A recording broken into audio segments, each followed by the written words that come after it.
Hello મિત્રો, કેમ છો? બધા મજામાં? ચાલો ફરીથી આવી ગયા છે આપણે ઝેટકો PGVCL, MGVCL, DGVCL, UGVCL MCQ સિરીઝમાં. આપ સૌ મિત્રોનું સ્વાગત છે. ઇલેક્ટ્રિક આસિસ્ટન્ટ એક્ઝામ માટેના MCQ PGVCL paper 2024 paper solution ભાગ 2માં બધાનું સ્વાગત છે. જે મિત્રોએ હજી સુધી આપણી ચેનલ સબસ્ક્રાઈબ નથી કરી તે સબસ્ક્રાઈબ કરી લેશો. તો ચાલો આપણે આગળ ભાગ 2 એમસીક્યુ જોઈએ. પ્રશ્ન નંબર 26. મોટર જનરેટર સેટમાં કઈ મોટરનો ઉપયોગ થાય છે?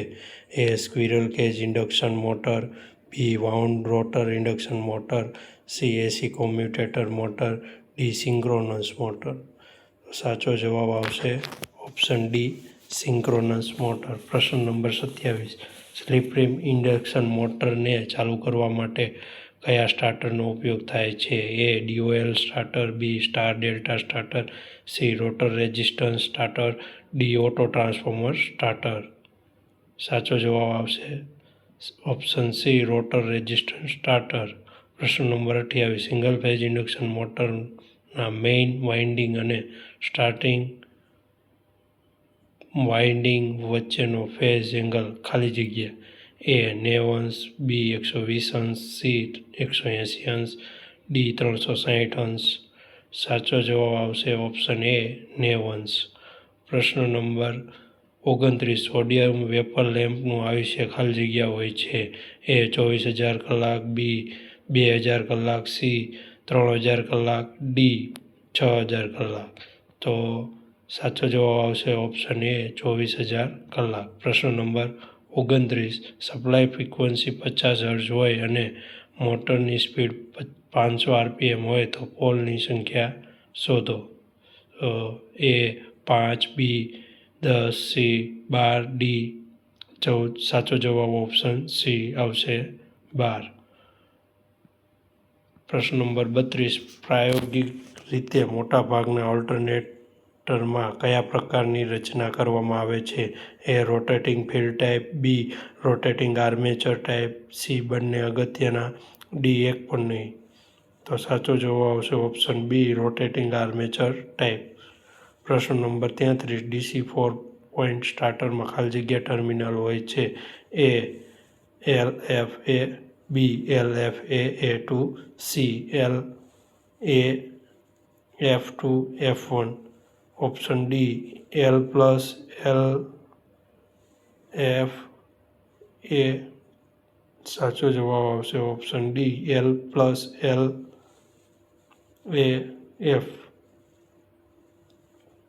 પ્રશ્ન નંબર 34. પાવર સ્ટેશનનું વધુમાં વધુ અર્થ રેઝિસ્ટન્સ ખાલી જગ્યા હોવું જોઈએ? A. 5 ohm, B. 0.5 ohm, C. 5.5 ohm, D. 3 ohm. સાચો જવાબ આવશે ઓપ્શન ડી. પ્રશ્ન નંબર 35. બીજ રેક્ટિફાયરમાં કુલ કેટલા ડાયોડનો ઉપયોગ થાય છે? એ. 2, બી. 1, સી. 6, ડી. 4. તો ઓપ્શન ડી સાચો જવાબ આવશે 4. પ્રશ્ન નંબર 36. ઓવરહેડ લાઇનમાં વપરાતા ઇન્સ્યુલેટરનું નામ શું? A. Pin insulator, B. Post insulator, C. Strain insulator, D. Shackle insulator. D સાચો જવાબ આવશે.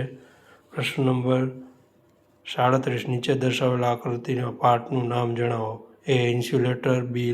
Lightning arrester, C. Shackle insulator, D. Isolator.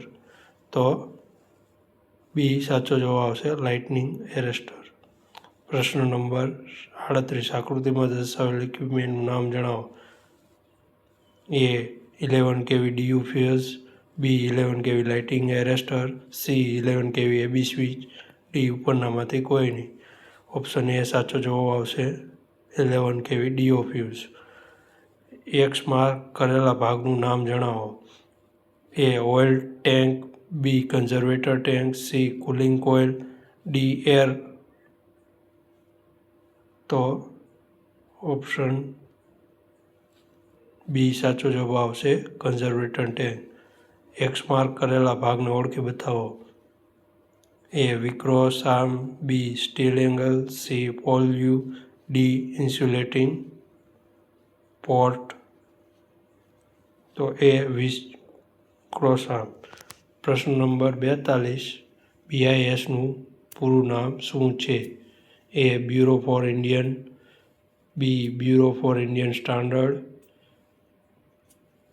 C bureau of Indian standard, D bachelor for Indian standard. તો option C સાચો જવાબ આવશે bureau of Indian standard.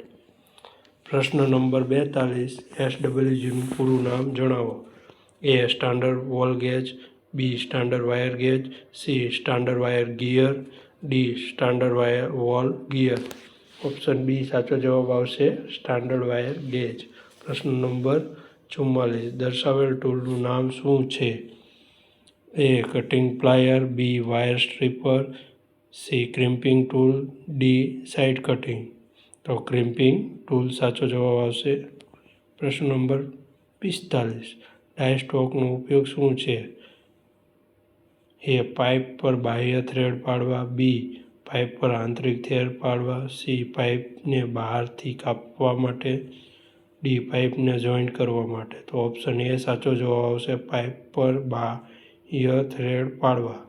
પ્રશ્ન number 46, નીચેનામાંથી આકૃતિમાં કયું એક ટીન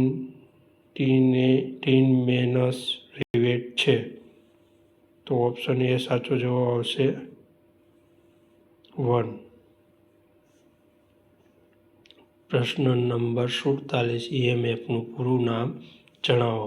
એ electric mechanical force, B electric magnetic force, C electric motive force, D electric motive force. તો ઓપ્શન ડી સાચો જવાબ ઇલેક્ટ્રિક મોટિવ ફોર્સ. પ્રશ્ન નંબર 48, જો કંડક્ટરનો ક્રોસ સેક્શનલ એરિયા બમણો કરવામાં આવે તો તેની રેઝિસ્ટન્સની કિંમતમાં શું ફેર પડશે? એ કોઈ ફેર થશે નહીં, બી અડધો થશે, સી ડબલ થશે, ડી 4 ગણો થશે. ઓપ્શન બી સાચો જવાબ આવશે અડધો થશે. પ્રશ્ન નંબર 49, 100 વોટના 10 લેમ્પ રોજના 8 કલાક ઉપયોગ કરવામાં આવે તો માસિક ઉર્જાનો ઉપયોગ કેટલા યુનિટ થશે? તો ઓપ્શન એ સાચો જવાબ આવશે 240 યુનિટ. પ્રશ્ન નંબર 50, ક્લાસ બી ઇન્સ્યુલેશનમાં વધુમાં વધુ કેટલું તાપમાન સહન કરી શકે છે? એ 90 સેલ્સિયસ, બી 105 Celsius, C 120 Celsius, D 130 Celsius. તો ઓપ્શન ડી સાચો જવાબ આવશે 130 સેલ્સિયસ. તો મિત્રો, આવા જ વિડીયો જોવા માટે અમારી ચેનલને સબસ્ક્રાઈબ કરશો, લાઈક કરશો, તમારા બીજા મિત્રોને શેર કરશો. હવે ટૂંક જ સમયમાં ઇલેક્ટ્રિક આસિસ્ટન્ટ માટેની એક્ઝામ આવવાની છે. જેટકો એપ્રેન્ટિસ લાઇનમેનના પોલ ટેસ્ટ થઈ ગયા છે, રિઝલ્ટ પણ આવી ગયું છે અને ટૂંક જ સમયમાં લેખિત પરીક્ષા પણ આવવાની છે. તો તૈયારી માટેના વિડીયો તમે જોઈ શકો છો.